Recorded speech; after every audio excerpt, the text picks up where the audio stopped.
Hello friends, welcome to my YouTube channel Dr. J Official. I'm Dr. Jamali, psychiatrist working in the UK. So we will continue with the data analysis and today we will briefly talk about heterogeneity. So what is heterogeneity? Whether it is good, whether it is bad, and how do we interpret? Heterogeneity uh, gives you an idea of any variation in the studies. So I've picked up this Cochrane review. As I told you in my previous video that my special interest is addiction medicine, and I've been reading on some Cochrane reviews on the pharmacological treatment of smoking cessation. And in that process, I found another Cochrane review, which was published in 2023, which was comparing different types of treatments available. And this is the forest plot, the meta-analysis I found, and we will talk about it now. So if you look at this chart here, it is cytosine versus placebo or no medication. Right, so you can see there are two plots here. Let's just quickly talk about this. So if you now this one, it is cytosine versus placebo, and then here it is cytosine versus no medication. On the right favors cytosine, on the left favors placebo. If you look at cytosine versus placebo, if you can see the diamond shape is on the right, diamond shape. So which means that most of the studies they favor cytosine. Now, if you look at the numbers here, heterogeneity. So what I usually look at is, obviously there is this chi-square there, but there is a chi-square value, but whether it is statistically significant or not, you look at the p-value. Again, if the p-value is less than 0.05, then it is significant. So when it comes to heterogeneity, the null hypothesis is that the data is homogeneous.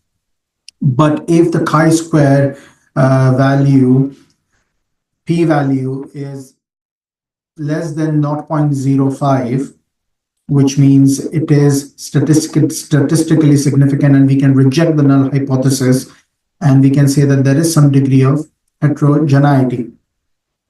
So you get a chi-square number, and then the p-value determines whether that number is statistically significant or not. Now you know that there is some degree of heterogeneity, but to what extent? And that's where the variance, that is the I-square, that is where the value of variance is important. And here you can see it is 83%.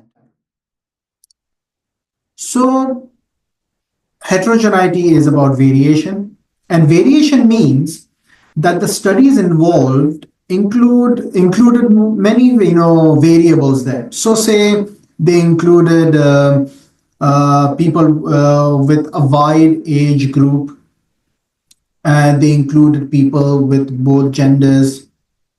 They included people with, some degree of comorbidity or something like that. So there could be several factors included in it. So they've included all these variables, and then they've arrived at a particular data. Now, when there is some degree of heterogeneity, which means that they factored all these variables in. So if it is less than 40%, it is acceptable, which means that you've included all these variables. There will be some variations, and that is being considered. But if the variation is above 40%, now this is a very high degree of heterogeneity. Now, this tells me that there is something going on here, whether there is any potential bias or whether they have neglected some sort of confounding variables, we don't know. And that is something which comes when you read up on all these studies individually, which would be mentioned in the description. And that's where you get an idea that what variables were included and what were excluded. So that is where the variance gives you an idea. Then establish that whether this is clinically significant or not. Right. And that is where I keep on saying the statistical significance doesn't mean that it is clinically significant. Okay? So this is one example. Let's look at cytizin versus no medication. So on the right favors cytizin, on the left favors no medication. As you can see, they included only 2 studies there with a reasonable sample size, and it favors cytizin. But if you look at the chi-square, the p-value is 0.63, which is more than 0.05. So the heterogeneity is statistically insignificant, which means that we were unable to reject the null hypothesis, which means that the data is homogeneous. And that is where the variance would be 0%. Now let's look at another forest plot here. If you see this, it is cytizin versus placebo or no medication for adverse events. Okay. Now, on the right, it's worse on cytizin, the adverse effects. On the left, it is worse on placebo or no medication. Again, when it comes to heterogeneity, the role of placebo is also important. What is it that they included in placebo? So that also helps you in identifying any variance. So if you can see here,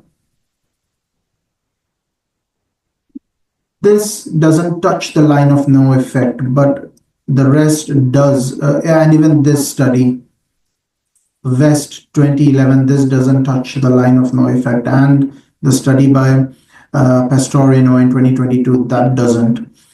But the others does cross. But overall, the diamond shape is on the right. So if I just have a look at this, you can see that although it doesn't, there are a couple of studies which doesn't cross the line of no effect, but it is very close to the line of no effect. So I doubt whether, and if you look at the diamond shape, again, it is very close to the line of no effect. So again, I'm not too sure whether there is any statistical significance in the difference between adverse effects with cytizin or with placebo or no medication. And that you can see in the heterogeneity here as well, that it is not statistically significant. P-value is 0.96 and there is no variance. So again, just on the basis of this, you can say that it is not significant enough, and the heterogeneity confirms that maybe there were not enough variations in the study. They have not included the confounding factors as they should. Now let's look at this. Again, if you look at the diamond shaped here, it is at the line of no effect again, so it is inconclusive, and you would see that in the heterogeneity as well, that it does not reject the null hypothesis, so it's mostly homogeneous. So basically, heterogeneity is very much related to the confounding variables, and a reasonable level of heterogeneity is actually beneficial, which can not only be statistically significant but clinically significant as well. So I try to touch base on the heterogeneity and how this is significant not only statistically but clinically. I hope this was useful. Please feel free to share your comments, your feedback. That would be very useful. And if you like this video, please press the like button and share this video. And I'll see you again in the next video. Thank you very much. Take care. Bye-bye.